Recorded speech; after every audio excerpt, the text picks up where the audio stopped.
I told the people there in Bohol that I don't know anything about a Bohol circumferential road. I said, honest to God, I don't even know what it's all about. And I certainly cannot get money that's destined for Bohol circumferential road and transfer it to Cebu City.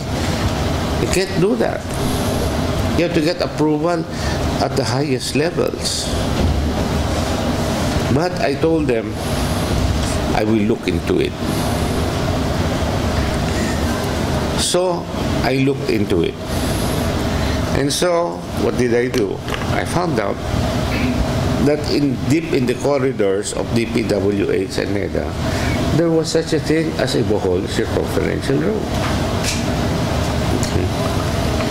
And it's all there, but the amount was at that time, this early 90s, was, I don't know, 5-6 billion pesos.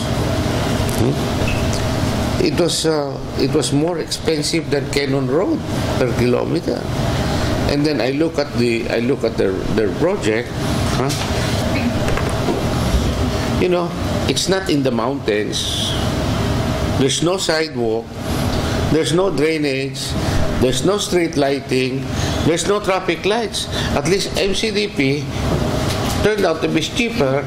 But MCDP, like you look at Mirama, there's drainage, there's sidewalk, there's street lighting, and there's traffic lights. This one in Bohol reached, I think, almost 20 million per kilometer and no traffic lights. Nothing, you know, it's just a road. 2-lane concrete road. So, obviously, it was overpriced, okay? So, I sent my people into DPWH to change the program of works because it was so big, 5 to 6 billion pesos, that every year they say, ayaw na lang, you know, next year. So the thing was always thrown in the refrigerator. We cannot, that's too much, it's too big a project. So what I did was that I had the program of works redone, which did not take very long because the bill of materials is the same. It's just the pricing of the bill of materials. In layman's language, the amount of cement is the same, the amount of steel bars is the same, the amount of equipment time is the same, everything is the same, but the price was so inflated because the consultants, very notorious, I know that group, I will not mention names, they're very notorious, they make it times 4, basta like that.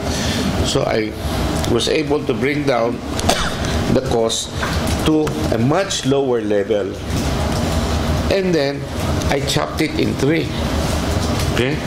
Phase 1, Phase 2, Phase 3. And then I submitted Phase 1. Okay. Now,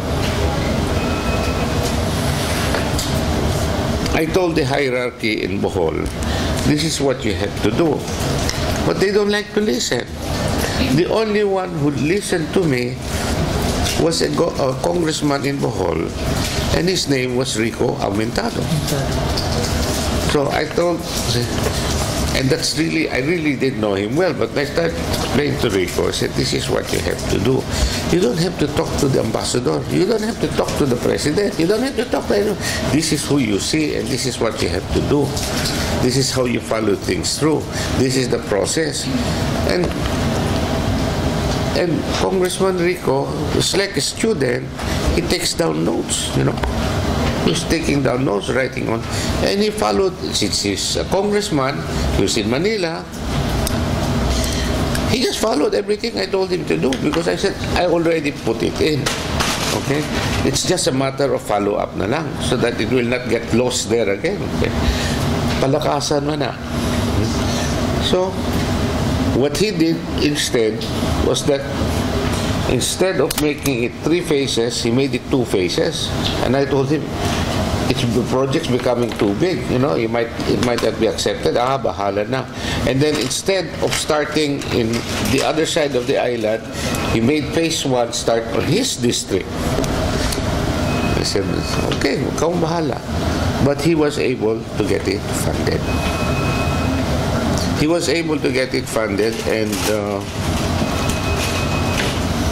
eventually he became governor of Bohol. And then he found out, oh, the system is knowing the same system, how to maneuver inside. He was able to get submarine cables to Bohol. He was able to get irrigation projects.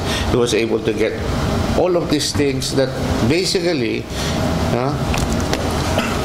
of all the governors, he's champion. He says over 10 billion pesos worth of projects. And there's no one in second place. No one. Where? Samot. Wala. There's no one in second now. He's just there getting all of these projects because he knew how to operate in the corridors of ODA. And everyone is blind.